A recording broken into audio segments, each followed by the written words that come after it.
The New York Giants lose their first game of the season, and it's to the Dallas Cowboys on Monday Night Football. This was not a good game for the New York Giants. They lose 23-16. They had a chance. It was winnable. But really the big thing when you look at this game is that Cooper Rush had really all night long to throw the ball, and Daniel Jones did not. The line play on both sides was very much in the favor of the Dallas Cowboys. Cooper Rush was hit twice. Daniel Jones was hit, I think, 12 times, and there was 5 sacks by the Cowboys. So there's a lot to get into. Sterling Shepard, who has sadly been the Giants' number one receiver, I think when you look at everything, Sterling Shepard's, I guess, your number one. He's probably out for the season. Now, maybe somehow they get good news, but on the last play of the game, in essence, the last meaningful play of the game, Sterling Shepard goes down with a non-contact injury. It seems like it's a knee injury, and he's probably done for the season. It's just tough. I feel bad for him. He's had a lot of really, really tough injuries over the years. The longest tenured Giant by a good margin. By a good margin as well. He was there since 2016. The only player remaining from the Jerry Reese era and the last Giant playoff team. We kind of had this conversation last year about Sterling Shepard. When he went down late last season, we kind of had the same discussion. Oh, it seems like it's it for Sterling Shepard, and he recovered and came back. So never say never, but it just happens enough. And, this could be it for Sterling Shepard as a Giant. That's if it is what we fear that he's out of the season. So that sucks that happened. And the Giants wide receiver room is really, really bad. Between just ineffectiveness and injuries, and the wide receiver group is really, really poor, no matter how you look at it. But the biggest problem, even more than that, and that's a big problem, right? It just goes to show there's a talent issue on the Giants. It's a players issue, right? Coaching wise, and look, I'm sure if you really dive into it, there's some things that you want to improve. But in terms of Daboll, Kafka, and Martindale, I think that they put the Giants in a position to succeed, but the players didn't execute, and the players failed. Daniel Jones, I feel bad for Daniel Jones. It wasn't pretty for him, but he really did everything that he could. Especially on the ground. Daniel Jones, 9 carries, 79 yards. He was really trying to make things happen. And there were some frustrating moments for him, I think, in terms of there was a lot of pressure on the right side. Evan Neal really, really struggled. I guess specifically against DeMarcus Lawrence. But beyond that, Neal was a problem, but also the interior offensive line. But, I found that Daniel Jones struggled kind of recognizing pressure on the right side. It's not his blind side. So that's a bit of a critique right there. And look, it's not as if Jones,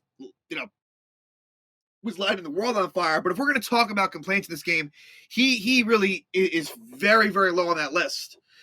It was really the offensive line that really failed the Giants. And look, the fact is, the Giants had a 13-6 lead in this game. They were up in this game, late in the third quarter, and the Cowboys titled late in the third, and the Cowboys really kind of steamrolled them in the fourth. The Giants defense really held in there. No Leonard Williams is a big loss. The Cowboys really ran pretty wild. Tony Pollard had a big 46-yard run, which was really Austin Calitro's fault, but they were still churning out some nice yardage. And Cooper Rush was able to get the job done. He seemed pretty competent, honestly. And CeeDee Lamb had a really big night. CeeDee Lamb, 8 catches, 87 yards, and a touchdown. But, I think Daniel Jones and Saquon Barkley did a pretty good job. Saquon has a nice 36-yard touchdown run. I thought that Jones and Barkley did what they could. And, a lot of players let them down around them. And really, besides Andrew Thomas, that offensive line really, really struggled. Evan Neal, definitely. And there's going to be growing pains with Evan Neal. There just is. But Ben Bredesen is not very good. And John Feliciano and Mark Lewinsky are nothing special. I think there was, Lewinsky obviously was signed to a pretty decent-sized contract. Nothing crazy, but definitely notable for sure. And, I think it's been mixed results for him in the first 3 games. But Kayvon Thibodeau and Azeez Ojulari made their season debut, and not a whole lot to show for it. Thibodeau wasn't very good, and you can't kill him.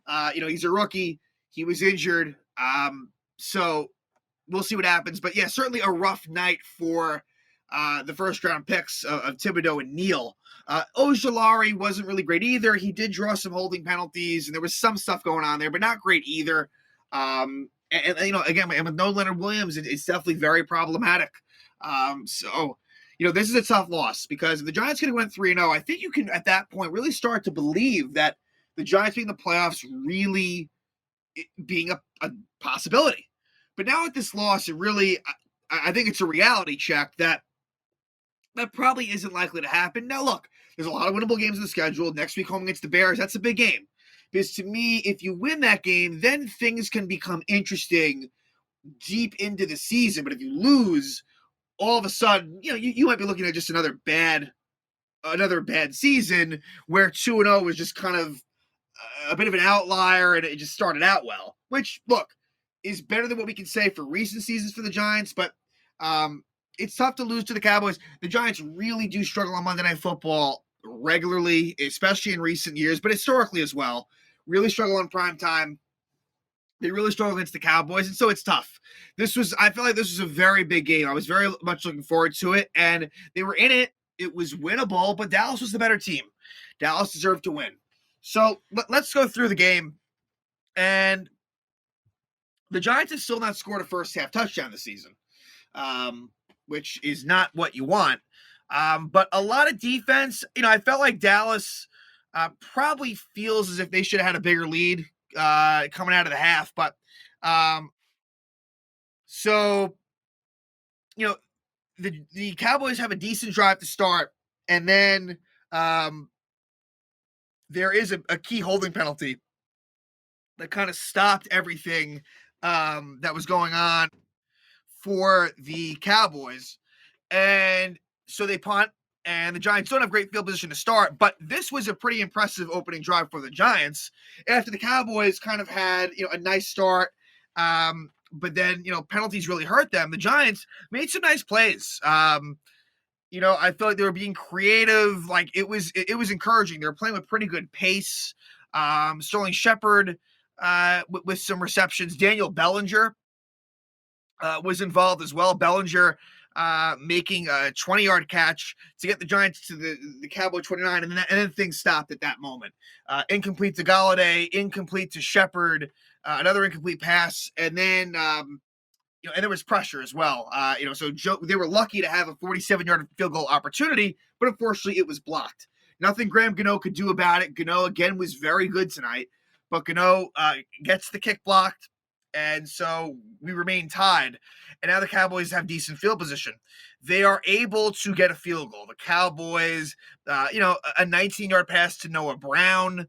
Noah Brown was a key factor in this. But the Giants are able, and there was a false start penalty. Again, the Cowboys really shot themselves in the foot. They're able to hold the Cowboys to 3 as Brett Maher gets a 26-yard field goal. And the Giants respond. The Giants respond with a pretty nice drive as well to tie the game up. This leads into the second quarter, and Daniel Jones really getting involved, scrambling, Saquon Barkley involved, again, Daniel Bellinger, and it ends up in a Graham Gano 42-yard field goal. Ties it up, but the Cowboys respond back with a field goal of their own. And for some reason, Graham Gano decided to do sort of a pop sky kick instead of just kicking it out of the end zone. And that, that hurt as they return it to the 37-yard line. So, kind of it's like a 12-yard gift. And then Tony Pollard busts out a 46-yard run to the Giants' 17-yard line. So right there, boom, after the Giants tied up, the Cowboys were in position. But luckily, the Giants kind of, again, bend but don't break, and you get a Maher 28-yard field goal. So it remains 6-3. Then, the Giants, struggle. They have to punt. Good punt by Gillen. And the Cowboys, this was frustrating where the Cowboys end up with nothing here. But there was a 3rd and 12 at their own 21. And Ezekiel Elliott, a toss play, goes for 27 yards. Like, that was just ridiculous. That's embarrassing. That should never happen. But the Giants would kind of hold tight at that point and force the Cowboys to punt. So that was nice. Then the Giants, with about 2:30 left in the half, really get some things going. Again, Daniel Jones, a lot of running for Daniel Jones. Richie James with a 14-yard reception. Then a 3rd and 13 where Kenny Golladay has a 20-yard reception, but unfortunately they call an offensive pass interference on Sterling Shepard. It's a rough call. It kind of reminds you of last week where you had the Kadarius Toney play, but they called David Sills for offensive pass interference. So kind of a similar situation here. But then Saquon Barkley gets a 21-yard reception, so it makes it 4th and 2 at the Dallas 47. And long story short, nothing ends up happening on either side of the spectrum, but the Cowboys kind of wisely call a timeout with about 10 seconds left to kind of force the Giants to kind of make a play.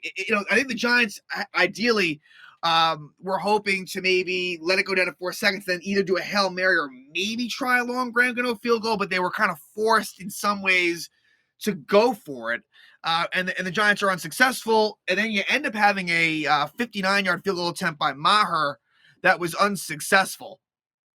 So we go to the half, and it's 6-3, and the Giants come out with a decent opening drive in the second half, as Daniel Jones really, gets in. Again, he was really a key factor running the ball. And, you get a Sterling Shepard gets a couple of receptions, and it ends up in a Graham Gano 51-yard field goal. So the Giants tied it up at 6. Then sort of the Giants start to peak in these next couple of drives where they get a 3 and out, and then they have a touchdown drive. And Saquon Barkley being the key here. David Sills, makes a 14-yard reception, and, there's another Daniel Bellinger catch, but Saquon Barkley with a really nice 36-yard touchdown run gives the Giants a 13-6 lead. And at this point, you're feeling pretty good about things. But where things really turned was immediately the Cowboy offense gets going, and they couldn't be stopped, basically. And the everything turned at this point.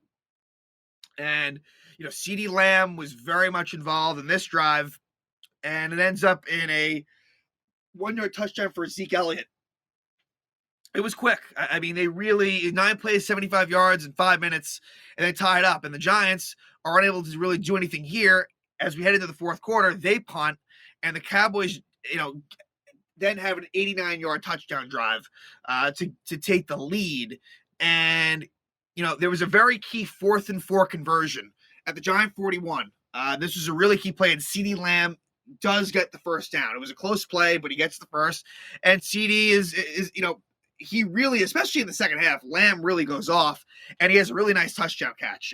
It might have been one-handed. Either way, nice footwork, and CeeDee Lamb, who really did have the better of Adoree Jackson in this game. I thought Adoree Jackson, who's had a really good season, a really good Giant career, wasn't one of Adoree's best games. But Lamb, I felt like kind of got the better of him, and the Cowboys take a 20-13 lead. Then the Giants go 3 and out. There was a delay of game in there. And unfortunately, the Giants, they punted away, and it's a nice return to the Giant 35. So right there, the Giants are in big trouble. And the Cowboys do go 3 and out, but they already had such good field position that Maher hits a 44-yard field goal to give the Cowboys a 10-point lead. Then with 6 minutes left, the Giants are able to get some things going, but unfortunately they settle for 3. It's a 51-yard field goal for Gano. Again, Graham Gano has been just excellent. The special teams hasn't been good, but Gano and Gillen have been bright spots there. So it's a 7-point game, and now the Cowboys have the ball, and the Giants burn a couple of timeouts. They had only had 2 timeouts left. They burn them both. And after the 2-minute warning, the Cowboys do a pass play. And it's a completion, but Ferguson goes out of bounds. So the clock stops. So it gives the Giants a small chance with 1:50 left.